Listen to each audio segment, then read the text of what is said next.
Salam sejahtera tuan-tuan dan perempuan yang saya hormati sekalian.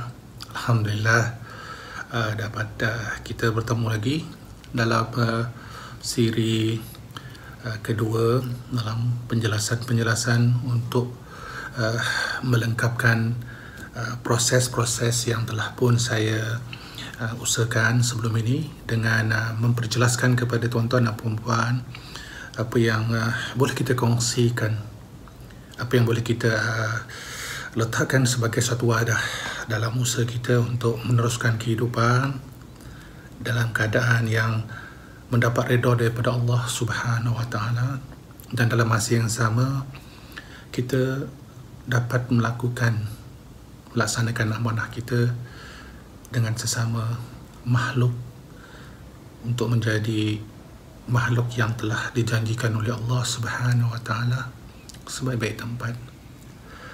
Apa khabar semua? Ini dah nuzul Al-Quran ya. Jadi saya ingin menyambunglah kita buat pembentangan ataupun pengkajian, pencerahan-pencerahan yang berterusan daripada video-video yang terdahulu. Kita buat analisa-analisa, kita buat analisa yang kritis, kita membuat suatu kupasan-kupasan yang berdasarkan kepada rational thinking, rational thought, berfikiran secara rasional. Terima kasih kerana tuan-tuan dan perempuan sudi sama-sama kita mengulas apa juga pernyataan saya yang ada dalam video sebelum ini. Saya sangat gembira dengan respons yang diberikan daripada komen-komen yang saya dapat. Saya cuba jawab mana yang mampu saya jawab. Kalau tak dapat saya jawab tu, maknanya tak bolehlah nak jawab dalam keadaan yang akan mungkin menimbulkan satu dimensi kekeliruan dan akhirnya kita berbalah. Tujuan kita sebenarnya kita ingin harmoni tuan-tuan dan perempuan. Kita inginkan satu kehidupan yang sentiasa dikelilingi dengan manusia-manusia yang tersenyum kepada kita. Kita tidak mahu hidup dalam dunia yang penuh dengan kekeliruan, penuh dengan hasad, penuh dengan curiga di antara satu sama lain. Jika itu berlaku, apakah nikmatnya hidup di atas muka bumi, sedangkan Allah berikan kita semua kelengkapan, semua telah Allah sediakan. Allah letakkan kita dalam satu tempat yang penuh dengan berbagai-bagai perkara yang sebenarnya terlalu besar, terlalu luas untuk kita terokai dan kita nikmati, daripada kita berbalah-balah semata-mata untuk kita menyatakan kita di pihak yang benar. Tuan-tuan dan puan-puan, kebenaran itu adalah milik Allah. Allah yang akan membenarkan atas apa tindakan kita semasa kita hidup di atas muka bumi. Allah yang akan menentukan sama ada kita berada di jalan yang benar dengan penyaksian, dengan pembuktian, bukan atas perkataan kita. Artinya di sini apabila kita katakan kita berada di jalan yang benar, ihdinas siratal mustaqim, maka ada penyaksiannya, harus kita lakukan, harus kita laksanakan. Maka kita berfikir secara rasional atas tujuan untuk kita mengelakkan sebarang tindakan-tindakan yang akan menjerumuskan kita ke satu jurang yang tidak akan mampu kita naik, kita keluar jurang yang sedalam-dalamnya. Tuan-tuan dan puan-puan yang saya hormati sekalian, begitu banyak keindahan yang ada di sekeliling kita. Allah jadikan begitu banyak buah-buahan yang berbagai-bagai rasa, berbagai-bagai rupanya, yang ditebarkan, yang diletakkan di seluruh muka bumi. Ada buah-buahan daripada negara yang ada 4 musim. Ada buah-buahan tropika. Malah lihatlah betapa adilnya Allah Subhanahu Wa Taala. Kita dapat melihat bagaimana di padang pasir juga ada buah-buah yang telah Allah jadikan sebagai satu hadiah kepada manusia. Buah tamar contohnya, buah kurma yang akan zahir, yang akan hidup di kawasan yang panas. Lihat tuan-tuan dan puan-puan, Allah berikan semua itu penuh dengan keunikan, penuh dengan hikmah yang boleh kita kupas, yang boleh kita gali, yang boleh kita hargai. Betapa Allah Subhanahu Wa Taala telah meletakkan segala perkara yang baik-baik di hadapan kita, di keliling kita, di belakang kita, kiri kanan kita. Maka tujuan hidup kita adalah memilih kebaikan.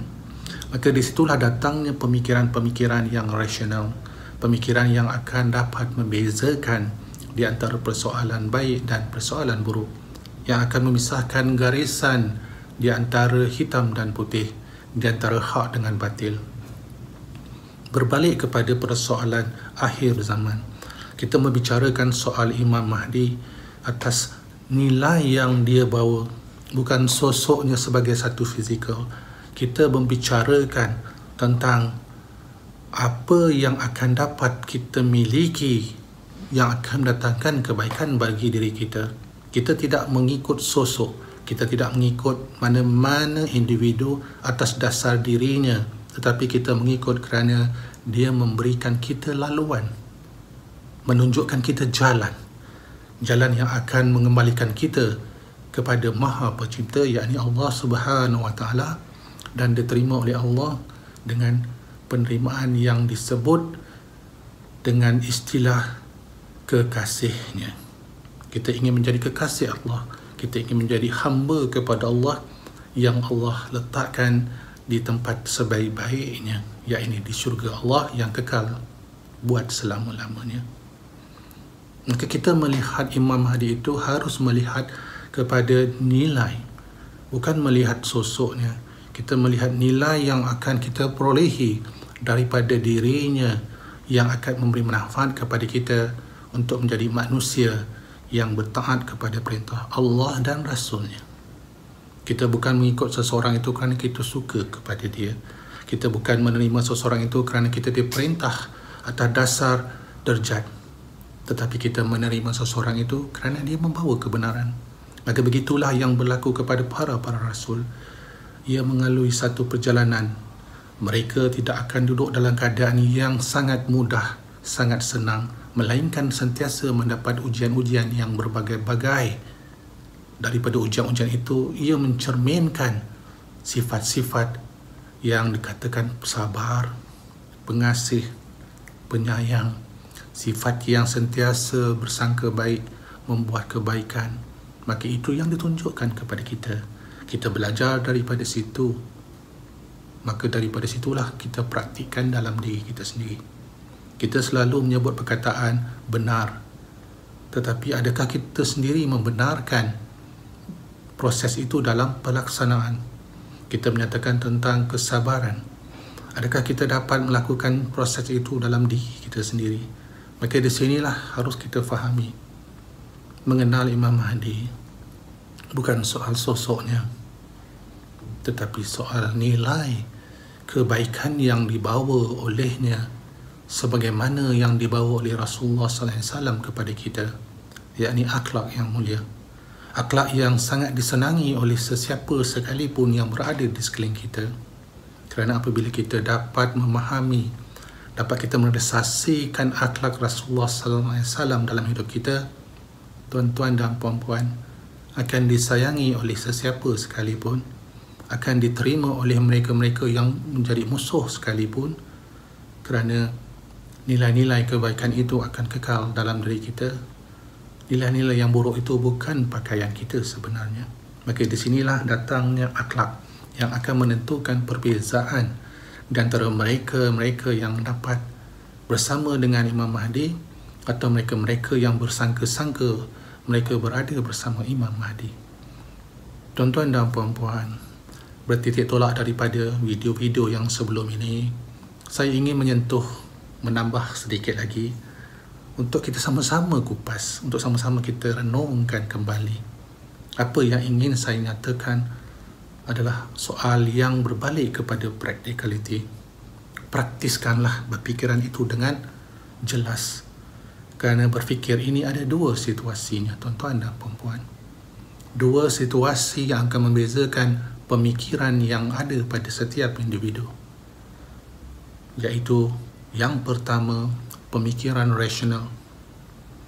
Pemikiran rasional inilah yang dibawa oleh Rasulullah SAW kepada kita. Berfikir, melihat sesuatu itu, jangan terus meletakkan satu keputusan. Berfikir dahulu, kerana itulah perintah Allah kepada kita.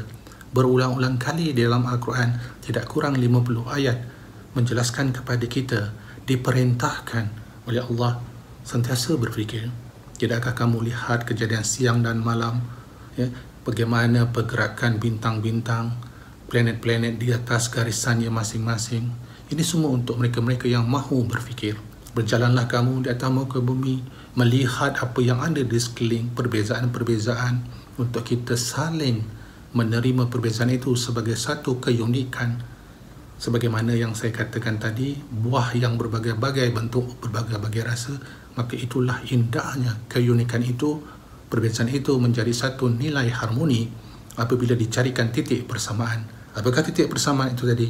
Adalah meletakkan bahawa setiap sesuatu itu ada hikmahnya dan Allah tidak pernah meletakkan keburukan kepada hamba-hambanya, melainkan hamba-hambanya yang menghukum diri mereka sendiri.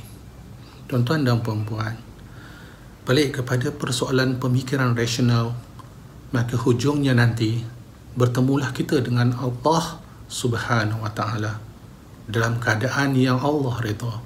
Bertemulah kita dengan Rasulullah sallallahu alaihi wasallam yang akan menerima kita sebagai umatnya. Bertemulah kita dengan Imam Mahdi yang akan menerima kita sebagai penolongnya, bukan pengikutnya. Maka di sinilah rasional yang harus kita pegang. Kita ingin menjadi penolong kepada Imam Mahdi, bukan pengikut Imam Mahdi. Mengikut ini tidak rasional. Menolong itu rasional kerana itulah penyataan Al-Quran yang ada dalam ayat 81 surah Al-Imran. Hendaklah kamu beriman bersungguh-sungguh kepadanya dan menolongnya bersungguh-sungguh. Lihatlah dalam ayat 81 Al-Imran, ayat itu nyatakan di hujungnya iaitu tolong, menolong. Dah percaya, beriman, dialah orangnya, maka kita tolong dia, bukan kita ikut dia. Maka inilah proses pemikiran rasional yang ada dalam diri kita, yang perlu kita jadikan sebagai satu pakaian yang khusus, sebagai satu ketetapan yang jelas atas apa yang ingin kita kerjakan dalam hidup kita, dalam apa juga perkara, dalam apa juga bidang. Maka inilah yang pertama, pemikiran rasional. Kenapa itu amat penting? Kenapa Masa Bayu terus bercerita tentang pemikiran? Kerana dengan pemikiran yang rasional lah, maka kita akan dapat membezakan di antara hak dengan batil. Kita akan dapat mengenepikan, meletakkan jaringan dan meletakkan satu batasan di antara hitam dengan putih. Pemikiran rasional adalah pemikiran yang akan membawa kita kepada satu realiti khusus bahawa kita adalah hamba Allah Subhanahu wa Ta'ala, bahawa kita tidak memiliki apa-apa, segala-gala yang kita ada adalah pinjaman daripada Allah, ihsan daripada Allah yang perlu kita jaga, pelihara dari kita daripada kerosakan, pelihara dari kita daripada keburukan. Jika ada anggota tubuh badan, jaga tubuh badan kita, kini amanah daripada Allah. Janganlah kita bercerita tentang untuk membantu yang lain terlebih dahulu, bantu diri kita. Pastikan kita sentiasa meletakkan semua piawaian, standard-standard yang tinggi itu pada diri sendiri terlebih dahulu. Maka itulah pemikirannya, pemikiran rasional, dengan mengenal diri kita, dengan mengetahui di manakah punca kehidupan kita, daripada manakah asalnya kita dan ke manakah akhirnya kita nanti. Maka disitulah pemikiran rasional itu akan sampai kepada kita sebagaimana yang telah dijelaskan oleh Rasulullah SAW melalui sunnahnya, melalui pelaksanaan hidupnya. Beliau membuktikan, memberikan satu ruang, bahkan Rasulullah SAW sendiri menempuh kesukaran, tuan-tuan dan perempuan, menempuh begitu banyak ujian-ujian yang tidak akan dapat kita bayangkan. Kita dapat ujian yang kecil, kita dah merasa hilang upaya kita dah rasa seolah-olah Allah melupakan kita, kita dah menjadi orang yang putus asa, kita jadi manusia yang kerap menyalahkan orang lain. Baru satu titik jika kita bandingkan dengan apa yang telah ditempuh oleh Rasulullah sallallahu alaihi wasallam dalam hidupnya, dalam perjalanannya untuk memberikan cahaya kembali kepada seluruh umat manusia. Beliau telah ditempuhkan dengan berbagai-bagai ujian, kehilangan isteri yang dicintainya, ditentang oleh keluarganya sendiri, dikatakan gila, dikatakan sesat, dan dikatakan orang yang mengamalkan sihir dan berbagai-bagai. Bahkan satu waktu di pulau, dan bila ingin berhijrah ke Taif lah perjalanannya, dan dilontar batu hingga cederalah dirinya. Tapi apakah penyataan beliau? Beliau tetap memaafkan dengan lafaz yang dipegang dalam dirinya, iaitu ampunkanlah mereka ya Allah, kerana sesungguhnya mereka tidak mengetahui hakikat yang sebenar. Itulah yang berlaku kepada kita, tuan-tuan dan puan-puan. Tidak mengetahui hakikat yang sebenar. Kerana kita berasa kita benar, maka kita anggap kita tahu berbanding daripada orang yang lain. Maka daripada apa yang kita rasa kita tahu, maka kita membuat keputusan yang akhirnya kita akan berada dalam satu ruang, dalam satu posisi yang dinamakan ruang kerugian. Maka inilah pentingnya pemikiran rasional. Apakah sebenarnya penyataan pemikiran rasional ini? Ia adalah pemikiran akal yang berpandukan Al-Quran. Itu yang pertama sekali, tuan-tuan dan puan-puan. Inilah yang dibawa oleh Rasulullah kepada kita, dan inilah juga yang dibawa, yang diamalkan oleh Imam Mahdi. Kerana saya bercerita ini atas dasar untuk practicality, mudah kita nak faham dan boleh kita lakukan. Semua boleh melakukan perkara yang sama, bukan sesuatu yang eksklusif kepada individu-individu tertentu. Semua layak untuk menjadi rasional. Semua layak untuk memperolehi pemikiran-pemikiran yang kritis, pemikiran yang terstruktur, sistematik. Tidak ada siapa yang boleh menghalang kita untuk menerima apa juga bentuk pemikiran yang akan mendatangkan kebaikan. Bagi ini yang ingin saya tekankan, bahawa apabila kita bercerita tentang pemikiran, maka dia berbalik kepada akal yang telah Allah berikan. Janganlah kita memusuhi akal kita, sebagaimana kata-kata mereka-mereka yang kebanyakannya meletakkan posisi akal itu sebagai musuh. Sedangkan akal adalah anugerah daripada Allah Subhanahu wa Ta'ala kepada manusia. Kerana Allah jelaskan dan amat nyata dan telah pun difahami dan diketahui oleh semua umat Islam, yakni Allah katakan kelebihan yang ada pada manusia berbanding haiwan adalah pada akalnya. Lalu kita menolak itu, lalu kita meletakkan itu sebagai satu perkara yang akan menyusahkan kita. Daripada situ, tuan-tuan dan puan-puan, akhirnya kita terbelenggu, terjerumus kepada proses pemikiran yang kedua, iaitu pemikiran nafsu. Tuan-tuan dan puan-puan, sebagaimana saya katakan, ada dua kategori pemikiran. Pemikiran rasional dan pemikiran nafsu. Apabila kita berpegang kepada pemikiran rasional, maka pemikiran itu adalah pemikiran akal campur Al-Quran. Akal campur Al-Quran, maka di situ datangnya yang kita katakan sunnah, sebagaimana yang dilaksanakan oleh junjungan besar kita Nabi Muhammad sallallahu alaihi wasallam. Saya ulang lagi. Saya ulang supaya faham. Saya cuba cakap perlahan-lahan. Saya tak nak cakap terjerit-jerit. Saya tidak mahu menggunakan bahasa-bahasa yang susah nak dihadam. Ulang lagi. Akal campur Al-Quran. Hasilnya sunnah Rasulullah sallallahu alaihi wasallam dan daripada situ wujudlah yang dinamakan akhlak mulia sebagaimana yang dituntut oleh Allah Subhanahu Wa Taala kepada kita. Maka contohnya akhlak Rasulullah sallallahu alaihi wasallam. Boleh faham ya tuan-tuan dan puan-puan?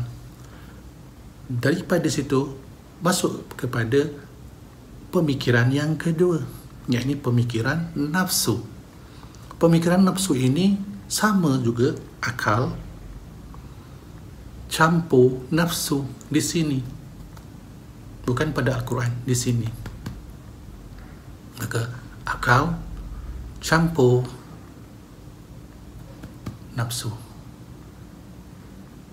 Tidak ada Al-Quran. Maka ia hanya mengikut kata hatinya, rasa hatinya, nafsunya. Maka di situlah akal dan nafsu bergabung menjadi pemikiran nafsu. Maka setiap tindakan-tindakan yang tadi itu hanya berpegang kepada nafsu. Apakah masalahnya di sini? Adakah nafsu itu salah? Adakah nafsu itu buruk? Tuan-tuan dan puan-puan, kelebihan yang Allah berikan kepada kita adalah nafsu. Dengan sebanyak-banyak proses makan, minum dan sebagainya itu nafsu. Tetapi persoalannya di sini, nafsu ini dia mempunyai proses yang sangat luas. Proses yang tidak ada segmentasi, ya. Di dalam teknikal bahasa alam teologi dipanggil segmentasi. Ada 7 peringkat. Peringkat 1, peringkat 2, peringkat 3, peringkat 4, peringkat 5 dan sampai ke 7.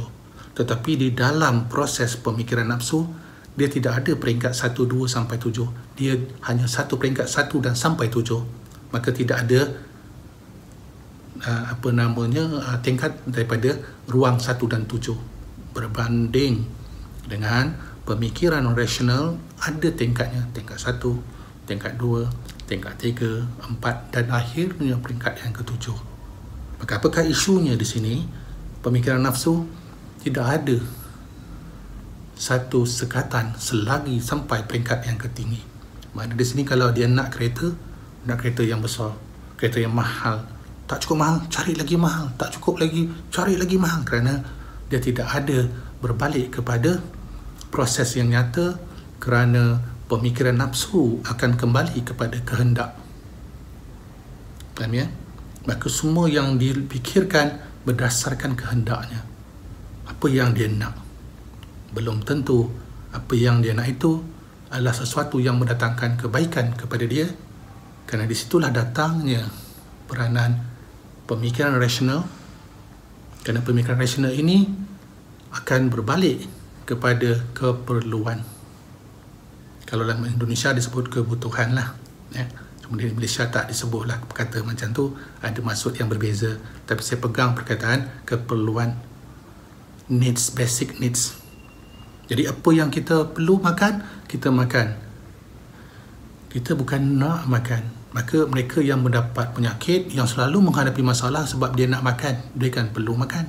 Dia nak saja, maka tidak ada had nak tu, nak ni, nak yang sana, nak yang sini. Maka tidak ada sekatan. Tetapi apabila sampai kepada pemikiran rasional, dia hanya perlu makan berdasarkan, ingat saya katakan tadi, kapasiti dia masing-masing. Peringkat 1, peringkat 2, peringkat 3, 4 sampai ke 7.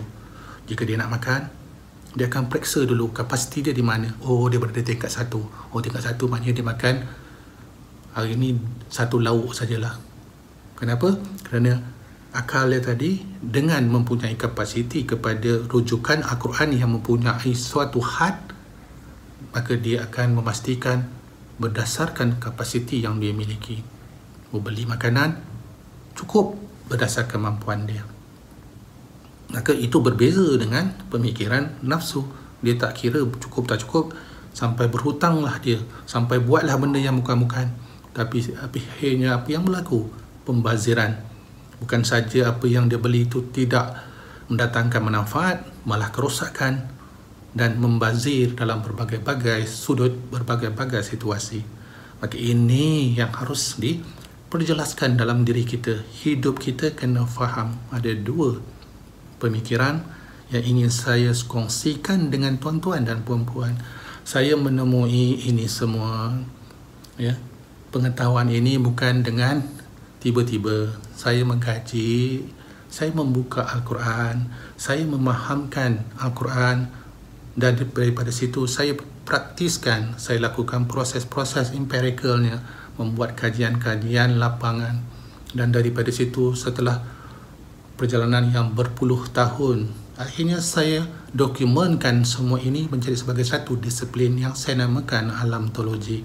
Saya jadikan satu disiplin yang akhirnya akan ditinggalkan kepada semua, yang boleh dimanfaatkan insya-Allah pada generasi-generasi yang akan datang sekiranya ini adalah wadah yang boleh memberikan kebaikan kepada mereka.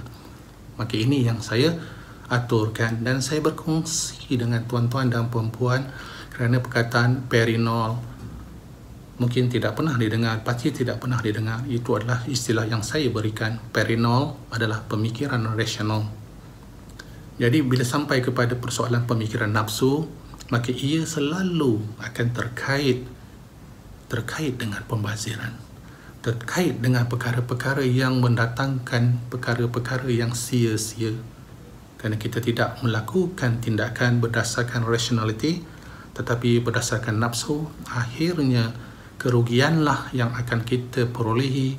Bukan saja kerugian dari segi harta benda, kerugian dari segi aspek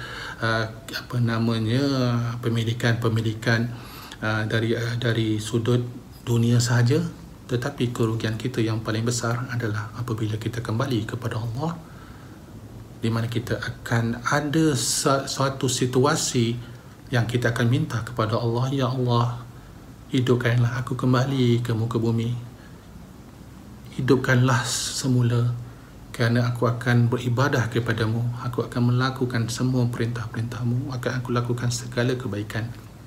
Maka kita akan minta kepada Allah. Tetapi benda dah berlalu, dunia telah pun kita tinggalkan, tidak ada lagi jalan patah balik ke belakang. Kerana itulah tuan-tuan dan puan-puan, bersoal tentang kisah akhir zaman, bersoal tentang kisah kita ingin bersama dengan Imam Mahdi, bukan kerana kita nak ikut Imam Mahdi, tetapi kita nak tolong Imam Mahdi.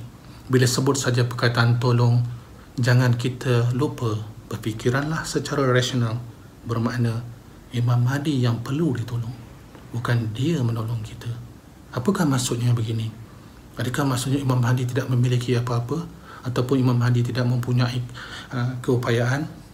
Maka istilah menolong yang saya masukkan di sini, apa juga yang boleh kita bantu, apa juga yang boleh kita salurkan, apa juga yang boleh kita infakkan, maka barulah wujud kenapa kita ada di dunia pada hari ini.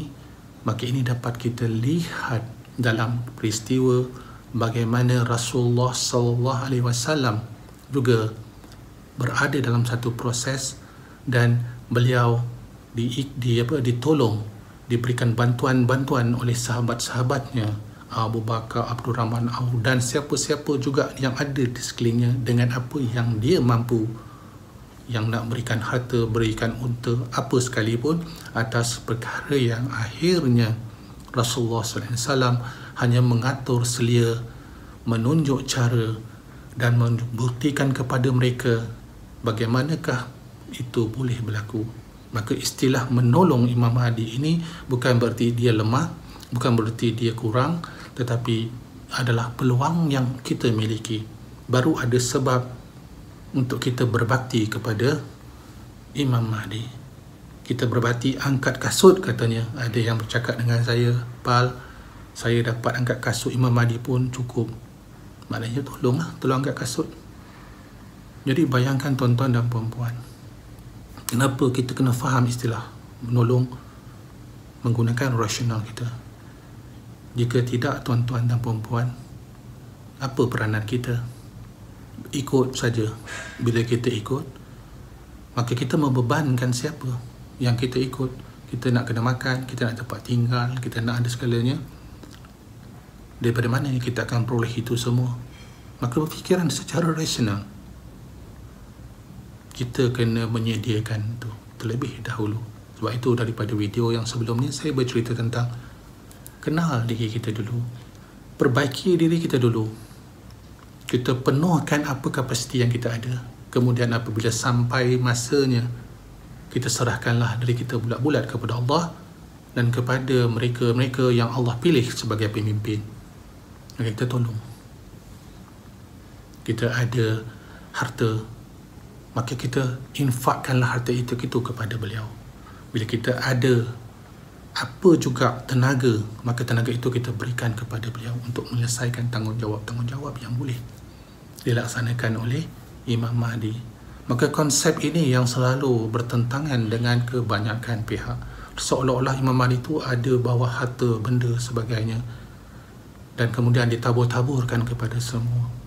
Tuan-tuan dan puan-puan, kehidupan kita adalah satu perjalanan yang memerlukan satu proses, sebagaimana proses yang berlaku kepada Rasulullah SAW, yang berlaku kepada para nabi, para rasul. Mereka semua berjalan. Tidak ada satu nabi pun, tidak ada satu rasul pun yang kekal di mana tempatnya dia lahir. Semua dihambat, semua dikejar, dan akhirnya berhijrah daripada tempat kelahiran. Tidak ada seseorang pun yang ingin tinggalkan tempat kelahiran yang menjadi kebiasaan bagi dirinya. Bukan mudah ya tuan-tuan dan puan-puan. Saya sendiri bergerak berjalan ke sana sini dan duduk di Istanbul. Adakah ianya mudah? Memang sentiasa mengingati apa yang ada di kampung halaman. Teringat bagaimana suasana di kampung halaman. Tetapi kerana ini meletakkan proses yang perlu kita lakukan, bahawa benarlah kehidupan kita ini adalah satu perjalanan. Perjalanan yang mana akan menempuhkan kita dengan berbagai-bagai ujian. Daripada ujian itu kita akan memahami bahawa itu adalah ilmu yang perlu kita miliki, yang bukan hanya datang tiba-tiba, ada prosesnya. Maka proses ini yang perlu kita tempuhi. Maka proses inilah yang perlu kita jalani. Maka proses ini jugalah yang akan kita letakkan diri kita untuk kita memahami bagaimanakah akhirnya hubungan kita dengan Allah Subhanahu Wa Taala, hubungan kita dengan Rasulullah Sallallahu Alaihi Wasallam. Dan pada zaman ini kita berbicara tentang Imam Mahdi, bagaimanakah hubungan kita dengan beliau.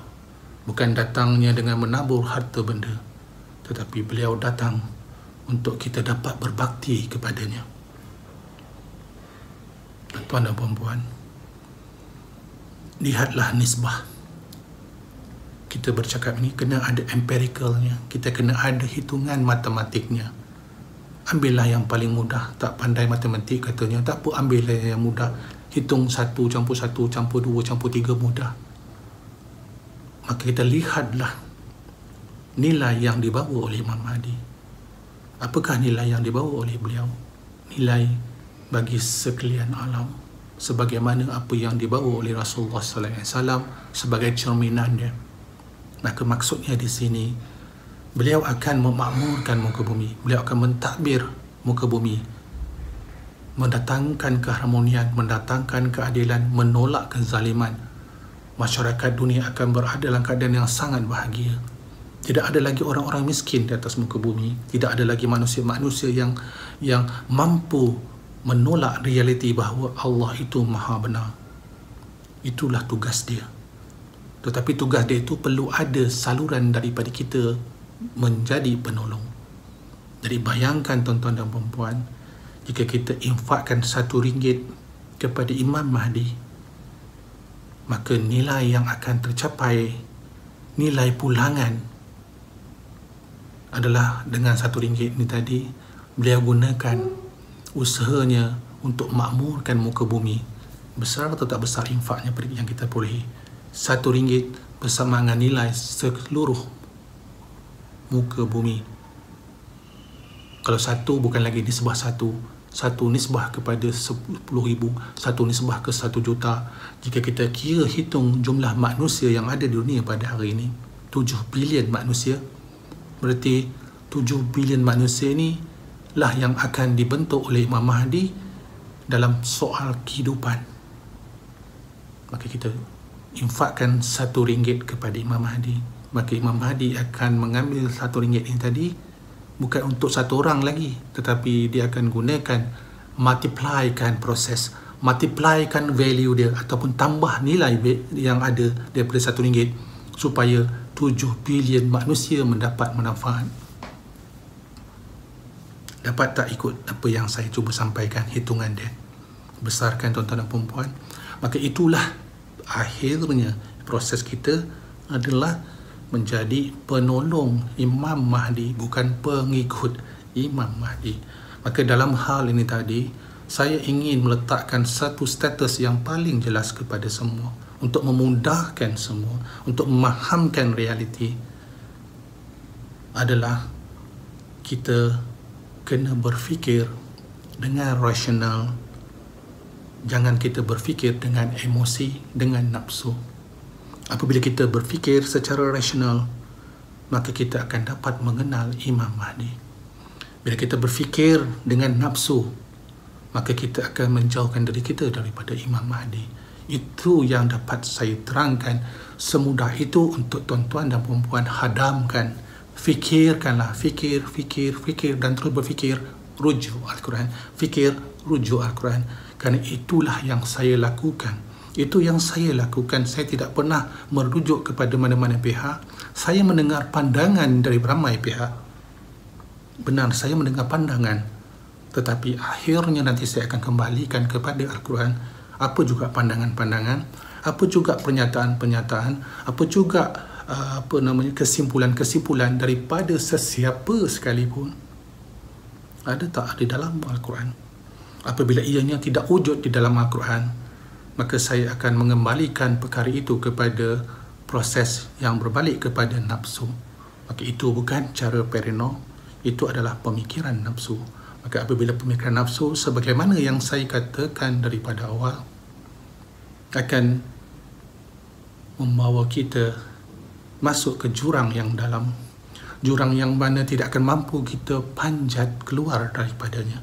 Maka di dalam jurang inilah akan jadinya tempat-tempat di mana manusia saling berbalah di antara satu sama lain. Mereka akan saling menyalahkan, engkaulah puncanya, engkaulah sebabnya, dan akhirnya tidak ada suatu lagi keupayaan melainkan menanti saat apabila sampai masanya nanti ditiup sangkakala, dia tiupkanlah apa yang telah dijanjikan oleh Allah, berlakulah kehancuran alam semesta, maka kita akan dihumbankan ke dalam api neraka. Itulah tuan-tuan dan puan-puan, bukan kita meletakkan hukum atas dasar apa yang kita rasa, tetapi hukum itu harus datang daripada Al-Quran yang nyata. Kita harus kembalikan semua perkara. Maka daripada proses itu tadi, semoga kita, saya sendiri, tuan-tuan dan puan-puan, keluarga-keluarga kita, sahabat-sahabat kita, kawan-kawan kita dan semua yang kita kenal dan kita tidak kenal sekalipun, dapat sama-sama memegang satu tali yang akan menghimpunkan semua dengan tali yang sama. Lalu tali ini nanti kita akan lilitkan ke badan kita supaya tidak tertanggal. Kita gigitlah dengan gigi geraham kita, jangan pernah terlepas, kerana tali inilah yang akan menghimpunkan, yang menyambungkan kita kepada Allah Subhanahu wa taala. Maka tali ini adalah la ilaha illallah Muhammadar Rasulullah. Salam sejahtera daripada saya, salam hormat, salam kasih dan salam nuzul Quran kepada semua. Semoga kita diberikan pencerahan, diberikan kita hidayah, diberikan kita kekuatan, dan diberikan kita rezeki untuk kita meneruskan kehidupan, dan rezeki yang berlebihan itu dapat kita infakkan kepada perjalanan Imam Mahdi.